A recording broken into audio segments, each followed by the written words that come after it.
Olá, irmãos, paz do Senhor. É uma alegria para nós, mais uma vez, estarmos juntos nesta manhã de domingo para estudarmos a Palavra de Deus. A cada oportunidade dessa que usufruímos é, sem dúvida alguma, uma bênção da parte do Eterno e uma grande oportunidade para que venhamos enriquecer o nosso conhecimento e ter a nossa fé alicerçada na Palavra de Deus.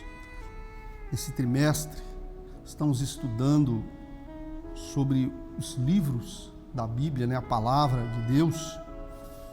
E hoje, na lição de número 10, 6 de março de 2022, nós vamos estudar sobre os profetas, o livro dos profetas. A leitura bíblica em classe encontra-se dividida no livro do profeta Jeremias, no capítulo 1, do verso 4 ao verso 10, Joel, capítulo 1, verso 1 a 3 e Apocalipse, capítulo 1, verso 1 a 3. Assim diz a palavra do Senhor. Jeremias capítulo 1, verso 4. Assim veio a mim a palavra do Senhor dizendo: antes que te formasse no ventre, eu te conheci. E antes que saísses da madre, te santifiquei, e as nações te dei por profeta.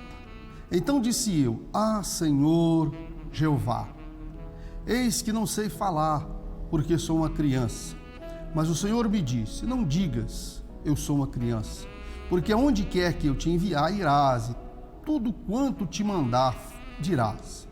Não temas diante deles, porque eu sou contigo para te livrar, diz o Senhor. E estendeu o Senhor a mão, tocou-me na boca e disse-me o Senhor: eis que ponho as minhas palavras na tua boca. Olha, ponho-te neste dia sobre as nações e sobre os reinos, para arrancares, para derribares, para destruíres e para arruinares, e para edificares e para plantares. Joel capítulo 1, verso 1 ao verso 3. Palavra do Senhor que foi dirigida a Joel, filho de Petuel. Ouve isto, vós anciões, e estai todos moradores da terra. Aconteceu isto em vossos dias, ou também nos dias de vossos pais? Fazei sobre isso uma narração a vossos filhos, e a vossos filhos e a seus filhos, e aos filhos destes a outra geração. Apocalipse, capítulo 1, verso 1 ao 3. Revelação de Jesus Cristo, a qual Deus lhe deu para mostrar aos seus servos as coisas que brevemente devem acontecer. E pelo seu anjo as enviou e as notificou a João, seu servo, o qual testificou da palavra de Deus e do testemunho de Jesus Cristo e de tudo o que tens visto. Bem-aventurado aquele que lê e os que ouvem as palavras desta profecia e guardam as coisas que nelas estão escritas, porque o tempo está próximo.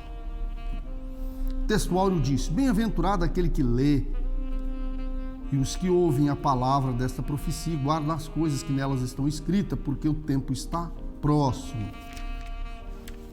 Como assinalamos no início do nosso diálogo, nesse vídeo, nesta aula, vamos estudar sobre os profetas, o ministério profético e o livro de Apocalipse. Didaticamente, subdivide-se os profetas em profetas maiores e profetas menores. Embora eu ache que, da minha parte, essa divisão, às vezes, ela não se torna bem coerente, porque se analisarmos o profeta Oséias, que é considerado um profeta menor, ele vai se equiparar de acordo com a forma como se subdivide, profetas maiores e profetas menores, como pelo tamanho da obra. Claro que isso aqui é apenas uma divisão didática, né? Uma divisão didática. Profetas maiores seriam, diferenciariam dos profetas menores pelo tamanho da sua obra. Mas, como eu estou dizendo, se nós formos contrastar Oséias e Daniel, por exemplo, nós vamos ver que o livro de Oséias tem 14 capítulos e Daniel tem 12 capítulos. Então, nesse caso, se fosse por esse lado, Oséias deveria estar no grupo dos profetas maiores. Entretanto, ele faz parte dos profetas menores. Mas isso não importa. O que aqui nos interessa quanto à palavra de Deus não tem a ver com essas divisões. Essas divisões aí são apenas didáticas. E o que nos interessa é a mensagem da palavra de Deus. O que ela nos traz, né? Qual o foco, o ideal dessa palavra. Por falar em profetas, o termo grego para profetas, né, prófites, como sendo aquele que declara os oráculos divinos, aquele que transmite a mensagem. É um termo correspondente ao termo grego nabi, que tem a mesma finalidade. Ou seja, tanto nabi como profetes está se referindo a alguém que tinha um ofício especial, muito importante na época do seu ministério, porque ele se tornava um porta-voz de Deus.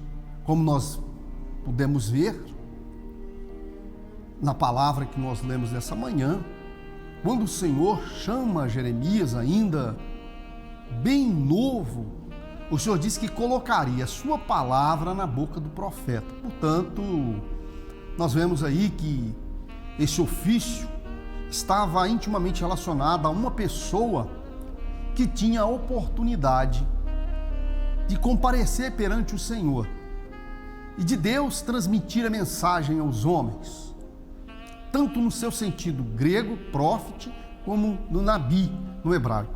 E essa mensagem do termo grego profetiar, né, que é traduzido para nós como profecia, é exatamente a declaração, vamos dizer assim, uma revelação, né? Uma revelação de Deus para os homens. Notem bem que através do profeta ele vinha desvendar um mistério, talvez alguma coisa que estava oculta, alguma coisa que estava no mistério, no segredo. O profeta trazia da parte de Deus a revelação, o que muitas das vezes nós vamos ver que isso não vinha ao encontro dos interesses dos monarcas da época, vinha de encontro, vinha em choque, porque Deus, como aquele que vê todas as coisas, um Deus justo, e contemplando muitas das vezes, contemplando os comportamentos réprobo da parte desses estadistas, através do profeta, Deus externava a sua opinião em relação às obras deles, o que não era muito aceito. E quem pagava, os profetas, muitos deles pagaram um alto preço por causa disso, até porque os profetas, esse ministério profético, tratava-se de alguém que assistia diante dos reis, né? Ora auxiliando-os, ora reprovando. Um grande exemplo disso, nós vamos ver, e infelizmente, com desfechos diferentes, eu quero aqui apenas lançar 2 exemplos. O caso do profeta Natã. O profeta Natã vai diante do rei Davi e conta-lhe uma história. Até então Davi estava cegado pelo pecado. Aquela situação que um mal atrai outro mal. Davi comete um pecado de adultério e, pela conexão teleológica, ele comete um pecado de homicídio, os tipos de piores pecados descritos na Sagrada Escritura. E isso parecia, o pecado, a transgressão, parece que o anestesiou, fez com que a sua consciência fosse cauterizada, de tal maneira que ele estava como se estivesse tudo tranquilo, até que Deus, que vê todas as coisas, estava acompanhando aquele comportamento inadequado do rei, manda ao seu encontro Natã. E Natã propõe-lhe uma narrativa, e Davi era um rei justo, ele imediatamente reage àquela proposta de Natã. E foi o momento em que o profeta coloca o dedo no rosto dele e diz para ele que ele era aquele homem reprovado, que ele mesmo estava reprovando. A partir desse momento, aí vem-lhe o arrependimento.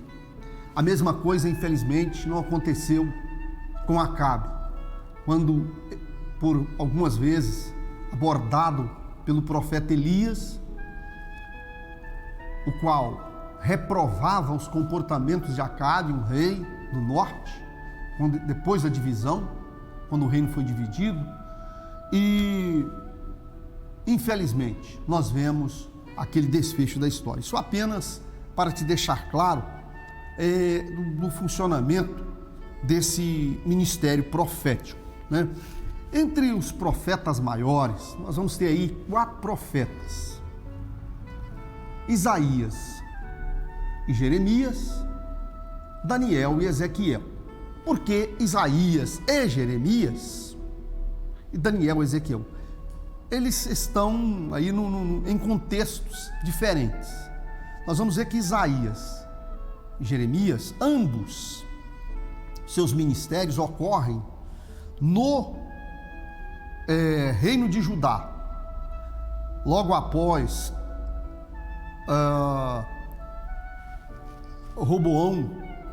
Reoboão, filho de Salomão, ter assumido o reino, houve uma cisão e o reino de Israel foi dividido. 10 tribos acompanharam a Jeroboão, o divisor, e 2 tribos ficaram com Reoboão. Essas tribos que formaram o reino com Reoboão é chamada de reino de Judá, e as 10 tribos que ficaram com Jeroboão é conhecido como reino de Israel ou reino do norte.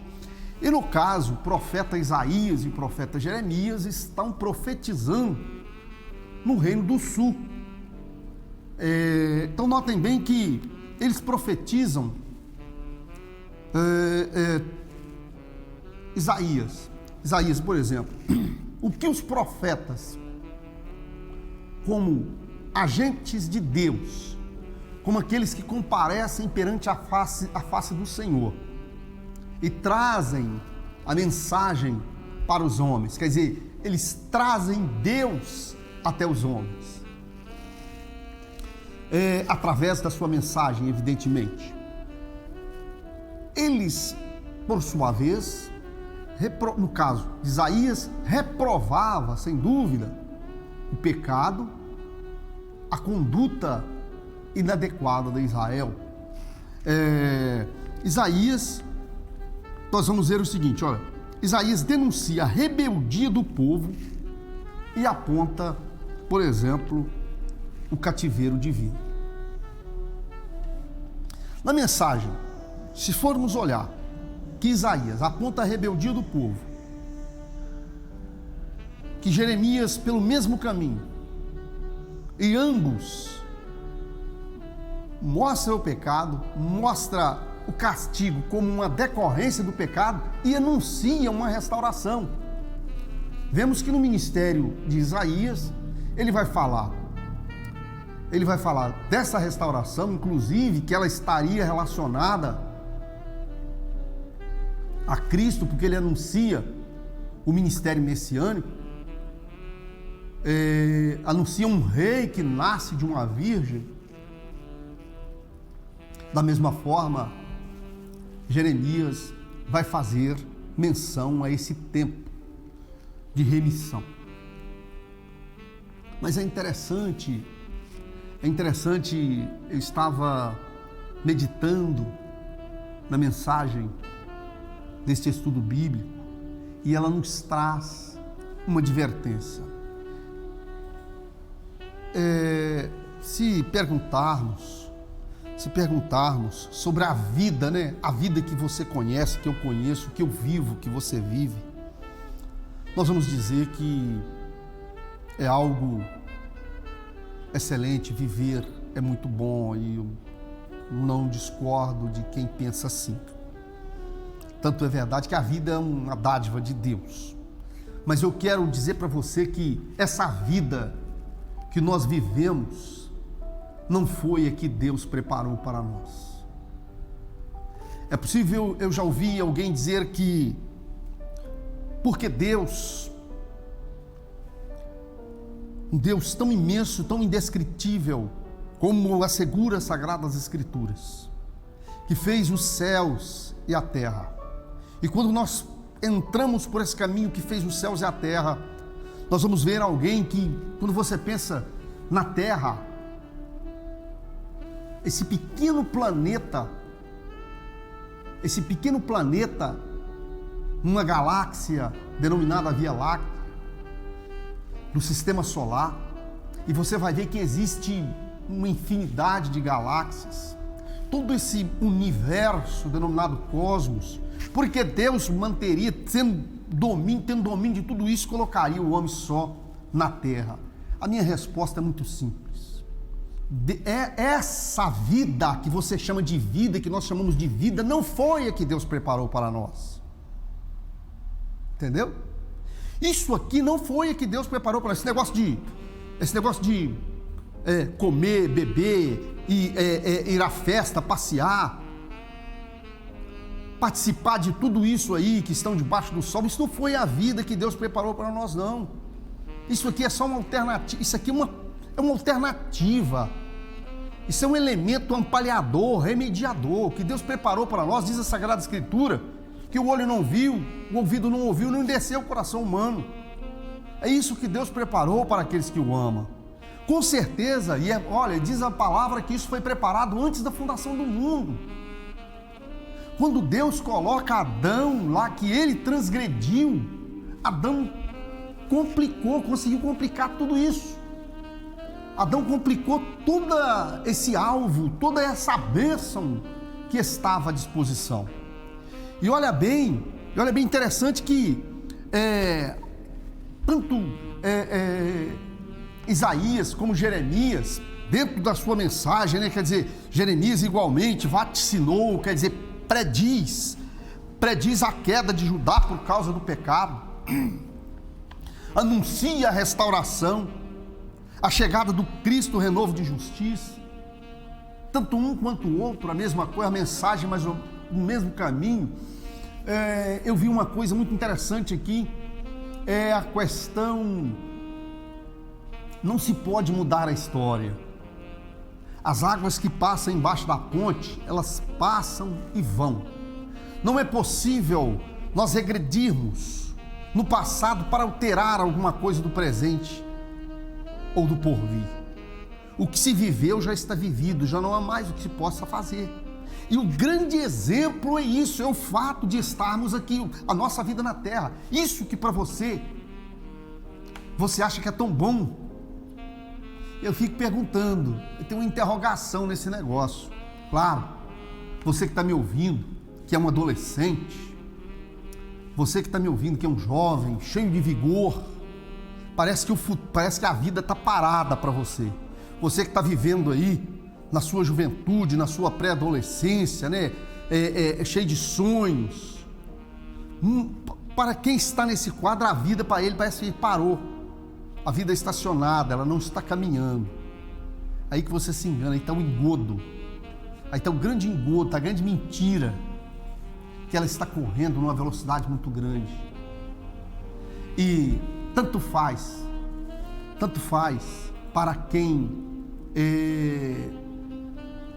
está numa idade bem pequena ou para aquele que está numa idade bem avançada. A verdade é que essa vida eu sempre a comparo uma flor de 11 horas. Ela passa assim, ó. Passa assim, como o dia de ontem. Daqui a pouco já não existe. Hoje, você é um adolescente, você é um jovem aí, mas daqui a pouco você é um idoso. E você não vai se dar por conta desse tempo que passou. Vai ser muito rápido. Por quê? Porque um homem, diz a Sagrada Escritura, vive, aí Deus limitou a idade do homem aos 120 anos. Mas muitos, pela a idade dos 70, 80, ele chega pela robustez. Porque o que passa daí é canseira, enfado. Quantos que com 70, 80 anos já não consegue viver sozinho, ele depende de ajuda. E o que é pior, muitas das vezes, não tem alguém que possa lhe dar assistência adequada. Até mesmo aqueles que deveriam assisti-lo, negam essa assistência. A Bíblia fala isso, dessa canseira, enfado. Então, mas a vida que nos aguarda não é aqui. Por isso que eu estou dizendo que aquilo que Deus preparou para nós não é isso. Isso aqui é apenas uma alternativa, correto? E essa mensagem está nos provando. Nós não podemos mudar a história, mas você pode mudar o porvir, você pode mudar o futuro. Então, se arrependa, conforme diz a Sagrada Escritura, e o seu futuro pode ser diferente. O seu passado você não pode mudar não, mas o seu futuro você pode mudar. Ezequiel e Daniel são profetas que os seus ministérios foram já no exílio, já estavam na Babilônia. Judá já havia sido levada, estava sob o império, o comando do império babilônico, e lá nós vamos ver Ezequiel e Daniel. Ezequiel foi levantado para demonstrar o cativeiro e lembrar que a restauração requereria arrependimento. Outra mensagem. Sem um arrependimento, ainda que Deus, olha, aquilo que Deus preparou para vós desde a fundação do mundo, está escrito. Mas se não existir arrependimento, reconhecer o erro e não se arrepender, não se apossa dessa bênção. Para se apossar das bênçãos de Deus, tem que haver arrependimento. Ezequiel foi levantado para demonstrar o cativeiro e lembrar de que a restauração requeria arrependimento. Pronunciou que Cristo como pastor e rei, entendeu? Quer dizer, Cristo como pastor e rei, aquele que veio para materializar as promessas de Deus, mas para se tomar posse dela tem que entrar pelas portas do arrependimento. Tem que renunciar, e é o que muitas pessoas sentem dificuldade. Daniel, que era, na verdade, um oficial do rei, também lá no exílio, através da sua mensagem, ele entende que o tempo da restauração seria de 70 anos, e Deus lhe revela aí algo profundo, mostrando-lhe algo que viria a acontecer na era apocalíptica. Por isso ele anuncia, inclusive, até mesmo a existência do adversário, de uma besta, né, que haveria de surgir nos tempos em que precederia a época que Deus haverá de restaurar Israel. Então nós vemos aí essa grande mensagem da palavra de Deus através desses profetas maiores. E os profetas menores, nós vamos começar por aqueles que profetizaram no Reino do Norte, das 10 tribos que foram espalhadas pelo mundo na época sob o domínio assírio. Nós vamos ver que Amós é um desses profetas. Esses profetas, Amós, por exemplo, eles profetizaram numa época em que havia prosperidade em Israel. Israel estava próspero, estava bem. Israel estava bem, mas estava bem em regra. Estava bem em regra, porque as suas ações eram voltadas para a corrupção, era voltada pela injustiça social, era voltada por comportamentos que eram reprovados diante do Senhor, e por isso Deus, através de Amós, promete-lhes o quê? O que vinha? Qual é a consequência do pecado de Israel? O que ele conseguia arrancar? Juízo da parte de Deus. Amós profetizou quando Israel vivia grande prosperidade. Contudo, né, Deus reprovava as ações do povo, tais como suborno, corrupção e injustiça. Da mesma forma que Amós, Oséias, que vai reprovar a atitude deles, como Israel como uma meretriz que abandona o seu marido para seguir o erro, para seguir a idolatria, a corrupção, o homicídio e o pecado, né? Mas interessante que ambos anunciam também a restauração. É importante que restaurar é um projeto de Deus. A restauração é um projeto de Deus. Quando nós falamos de profetas pré-exílio, no caso do norte, nós vamos ver nos profetas pós-exílio de Judá. Nós vamos ter aí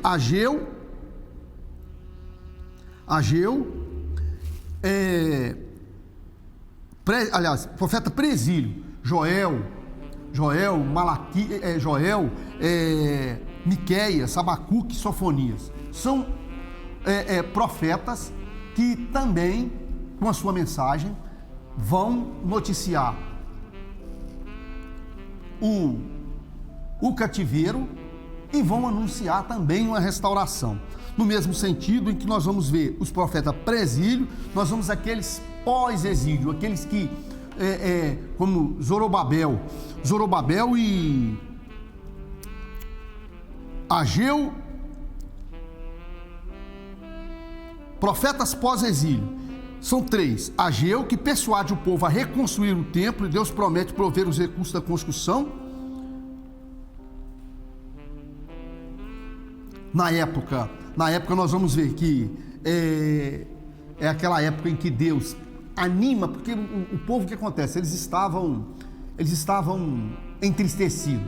Se nós falarmos, quando nós falamos em Ageu, nós vamos lembrar de Zacarias, do profeta Zacarias, nós vamos lembrar aquela época em que o povo parecia que havia perdido a esperança, né? Quando coloca a harpa no salgueiro, coloca a harpa no salgueiro, é como se, vamos dizer assim, o passado é apenas uma lembrança e é como se ele não pudesse retornar. Então esses profetas, eles vêm com uma finalidade de incentivar Israel para reconstruir o templo, lembrando que não é pela força, não é pela violência, mas é pelo poder de Deus. Então essa época em que se anima Zorobabel, se anima, nós vamos inclusive entrar nessa época que é Neemias, esses homens que vão estarem na frente, aonde Deus, de um certo modo, procura incentivar o povo para que eles venham superar todas as mazelas que foram deixadas em consequências do pecado. Então, desde os profetas menores, pré-exílios, como Joel, que anuncia o derramamento do Espírito, Abacuque, né? Tem a famosa oração de Abacuque, até esses profetas quando pós-exílio, que já informam, que já incentivam o povo a reconstruir o templo e renovar as suas forças para continuar a vida normal. Dentro desses profetas nós vamos ver o profeta Jonas, que Deus o encaminha para profetizar em Nínive, que sob domínio dos assírios, que houve efetivamente um arrependimento. Esse profeta vai noticiar aos assírios a sua maldade, né, a sua violência contra o reino de Israel. Da mesma forma, Obadias, mais tarde, quando o povo se arrependeu, Deus desistiu de fazer o mal que havia prometido. Mas aí daqui a pouco, 150 anos mais tarde, vem a ação do Senhor pesando contra eles. E para finalizar, das profecias, nós vemos uma profecia no Novo Testamento, Apocalipse, que é revelação de Deus. A palavra Apocalipse, do grego, significa revelação. Essa foi dada por Deus através de Jesus e ele mostrou através do seu anjo a João, né, que estava encerrando o cânon do Novo Testamento, noticiando as mensagens através da palavra de Deus, do passado, presente e por vir também, da mesma forma como é a profecia do Velho Testamento, do passado, presente e por vir. Aqui nós vamos ver o seguinte: na revelação, Cristo diz a João: escreve as coisas que tem vistos, as que são e as que hão de vir, certo? As que são as que hão de vir. Então, quer dizer, como sendo passado, presente e por vir. No futuro irá se cumprir a esperança da volta de Jesus. Desse modo, O livro nos ensina a viver com Deus no presente, a fim de participar da eternidade com Ele. As revelações do futuro atestam que Deus controla a história. Satanás será derrotado e o pecado será banido, e aqueles que venceram herdarão a nova Jerusalém. É interessante quando nós vemos a mensagem do livro como Apocalipse, com toda a sincronia daquela que é apresentada pelos profetas, dentro daquela visão que nós apresentamos no início dessa aula, nesta manhã, né? Quando nós dissemos que não foi isso que Deus preparou para nós. Deus não te preparou para você ficar doente. Deus não te preparou para você. Vida para Deus não é você estar sujeito a morrer, ficar doente, ficar enfermo, morrer, ficar sujeito a limitações. Deus preparou vida e vida com abundância. Não foi isso que Ele preparou para nós. Tudo isso que hoje nós vivemos na terra é uma consequência do pecado. E o pecado é um mal que ele compromete a própria ordem cósmica. E diz a palavra de Deus que Jesus, ele vai restabelecer a ordem. O último inimigo a ser vencido é a morte. Não é Satanás o último inimigo. Esse é o primeiro que vai ser lançado no lago de fogo ardente. Ele e o falso profeta. Mas o último inimigo a ser vencido é a morte, propriamente dita. E diz a palavra que quando Deus tiver estabelecido a ordem, a paz, né, o Filho estiver estabelecida a ordem, a paz, Ele devolverá o reino ao Pai, para que Ele seja tudo em tudo. Está exatamente se reportando a isso aqui: Satanás derrotado, o pecado banido da face da terra e a oportunidade da vida voltar a reinar sem medo de ser feliz. Então é isso aí, é uma mensagem de esperança que nós temos na palavra de Deus. E bem-aventurado aquele que toma posse disso aqui e vive essa realidade, porque certamente ele vai chegar ao futuro que Deus lhe prometeu. Que Deus vos abençoe, que você possa meditar, continuar meditando nessa palavra, né? Quero te convidar para logo mais estar conosco aqui a partir das 19h30, quando estaremos aqui cultuando o nome do Senhor. E se você ainda não é inscrito no nosso canal, se inscreva, e certamente isso será de grande bênção para você. Quero estar orando por você nesse instante. Meu Deus, abençoa, Senhor, todas as pessoas que nos acompanharam até agora. Deus, dá uma bênção completa na vida deles e a capacidade de compreender a revelação do Senhor e da Tua palavra. Deus, assim eu entrego a vida de cada um em Tuas mãos, no nome de Jesus. Que assim, meu irmão e minha irmã, que Deus vos abençoe. Muito obrigado pela sua companhia. Fiquem com Deus.